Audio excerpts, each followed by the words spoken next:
Was it as good as the numbers suggested it was last week for your guys? It was cleaner. There's some things that still could have been better. You know, the one sack that Russ gave up, his feet went out from underneath him, and he got backdoored on that. So that's the one that bothers me more than anything. And then there was a short yardage late that we didn't get. You know, so those two plays we're not there yet. So we're still trying to get that consistency where those things don't happen. Does anything change with the line with having Nolan Thomas as sort of the guy here for a month or two? Who? Thomas Rawls, knowing that you don't have Marshawn for No. We basically, what he's done such a great job of, and Sherm getting him prepared, is, you know, fitting into our run system. So whoever the runner is, you know, you typically can go do this system. It's just when you're gifted, like, you know, we're fortunate to have, they do a little more with it. Yeah. How good was the run blocking? I mean, obviously Thomas had a good game, but you don't get 200 when blocking's not there.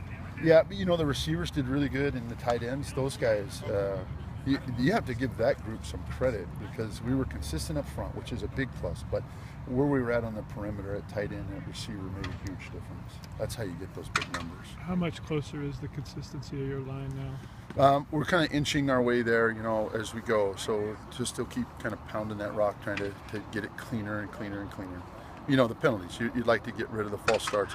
The leg whip, I guess what I heard was a complete ghost, and it looked like it on film, but that's ball. I mean, they're going to call it whatever they want to. And the whole, you know, I didn't agree with the one on JR, but what do? They called it, and you got to deal with it.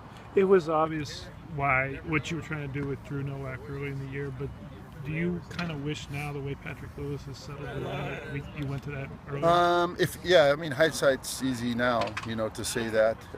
In the developmental phase, kind of what we went through with Pat last year a little bit, you know, and so we're in the same mode. I guess the answer to that's yeah, but it's easy to say that now. What have you seen from Patrick Lewis? Consistency. That's really what we want, and we want that position to be able to press the line of scrimmage, and he's doing those things really well. Was that the best game that Jimmy had as a blocker for you? Yeah, I think the group, yeah, for sure, as a group. I mean, again, you don't get those big numbers like that unless you're doing something good on the edge and on the perimeter. Has Jimmy gotten better at blocking, or does he just understand more how to do it within your system and what you guys are asking him to do? Yes, to both, really. You know, he's starting to understand where he fits and why and how, and then it becomes a fundamental thing. And his biggest challenge is getting his big body in a better leverage position.